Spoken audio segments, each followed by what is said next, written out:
That's all. All right, Mr. Coleman. I'll be brief, Judge. The defendant is here through his own actions, and if that has a negative impact on his licensing, then it's because of his own fault. The state's recommendation is based on the defendant's criminal history and the nature of the offense, the nature of leaving this infant child. All right, folks, buckle up. Here's a dad caught red-handed with his baby in a car reeking of marijuana. And yet, somehow, he thinks quitting a week before court magically wipes the slate clean. Newsflash, that's not how responsibility works. How does a parent juggle childcare with chronic bad decisions? Let's dive into this train wreck. In a car that reeked of marijuana. That's really all I answer. If I could just respond briefly, it seems like that obviously he's got to support the family, and that's in the child's interest that he maintain employment, that he's able to support the family. So, Do you have regular drug testing with your job? Yes, ma'am.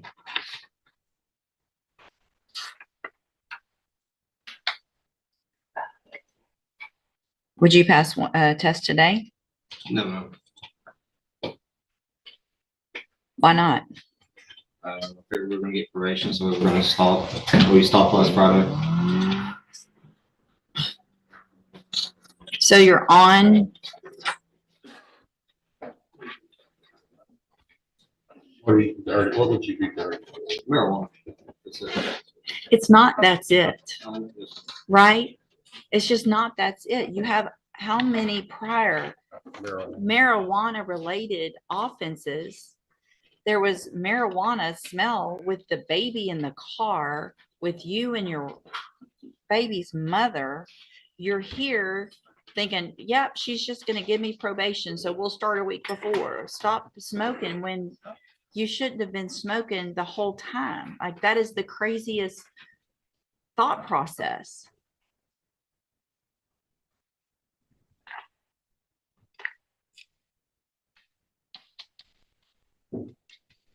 So all this talk about your job and how important it is, what if they drug test you? It must not be that important to you. It is. It's not. Clearly, it's not. Taking care of your family is clearly not a priority if you're still smoking marijuana, knowing that you could lose your job, knowing that you could go to prison. Then there's something wrong with how you're thinking. I'm not sure what I'm going to do. Have a seat in the jury box and I'll think about it. I'm going to hold the other one for a few minutes. Okay. I'll think about him and take care of it in just a minute. Because it's the same issue. He said they did quit a week ago. Miss Allen, come have a seat up here in the jury box as well. I'm going to step back next to you.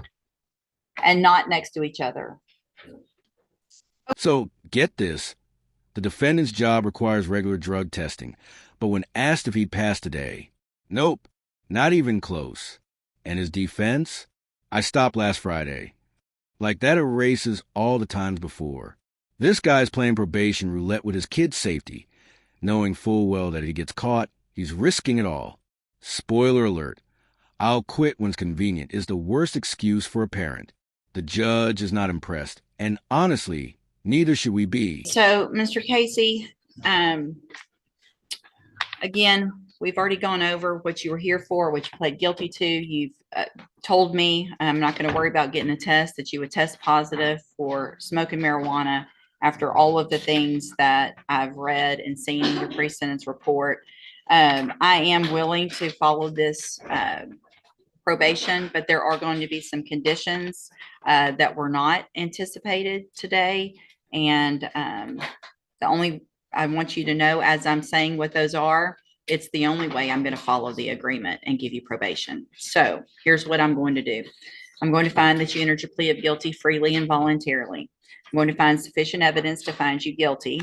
I am going to give you the opportunity on a deferred probation because I want you to be able to work and provide. So I'm going to defer all proceedings and place you on probation for a period of 5 years. I'm going to order a fine in the amount of $1,000. I'm also going to order that you enter and successfully complete the ISF program, the cognitive track of ISF. That means you're going into custody today. It's a 90-day program That is to help you make better thinking decisions. And when you are released, you are going to be required to enter and successfully complete the JCDI program for drug treatment, because obviously you need help with two different things in order to be successful in the future. This is what I'm doing, period. Please. Nope, there's no please. Same thing's happening to her. So What? y'all need to, y'all need to stop.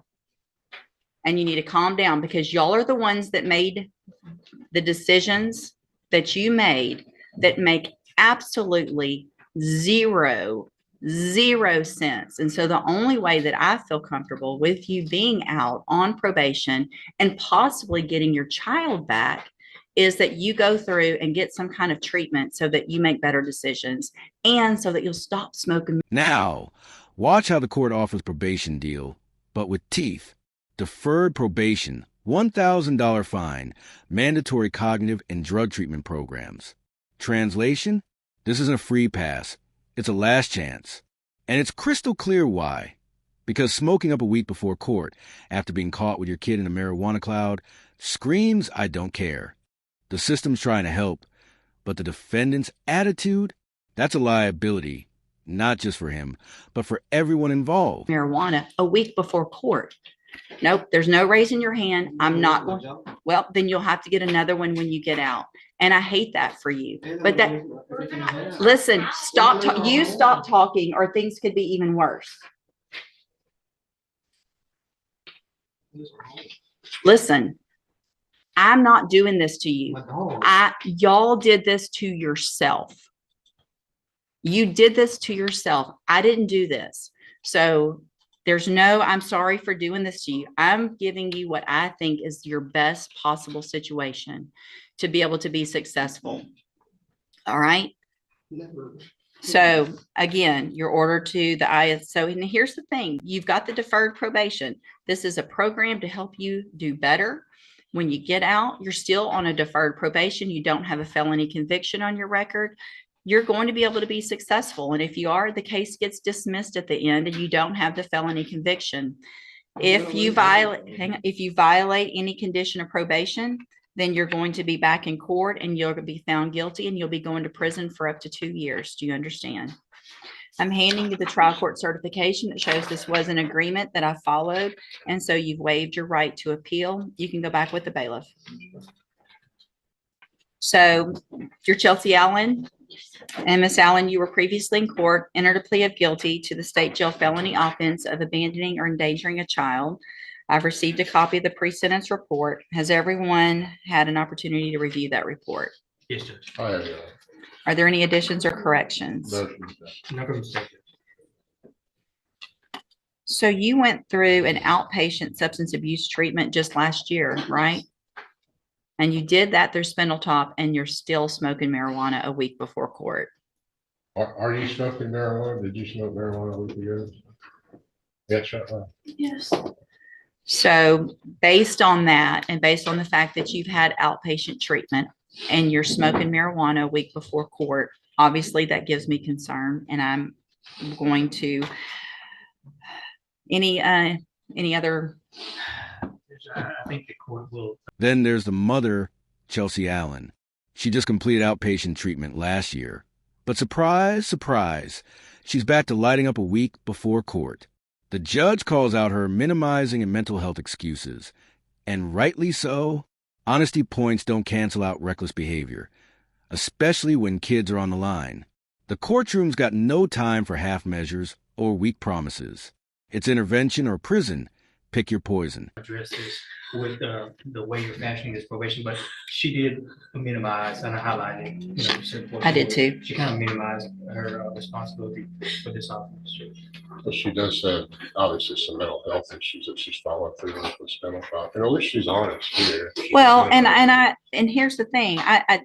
I mean, you can get some points for being honest, but you also have to make better decisions. And when you've already gone through treatment and you're waiting for a felony court and you're still making those bad decisions, then the only way for me to have any sense of responsibility, I think, to what I have to do and to the community and for your child and for you to be successful is to get you more intensive help than what you've already had. So After this, I'm sorry. I'm gonna be homeless. Listen, I appreciate what y'all are saying, but I didn't get, I did not get you here. I'm going to find that you entered your plea of guilty freely and voluntarily, find sufficient evidence to find you guilty. However, I'm going to follow the agreement and defer all proceedings and place you on probation for a period of 5 years. You're ordered to pay that $1,000 fine, and you're ordered to,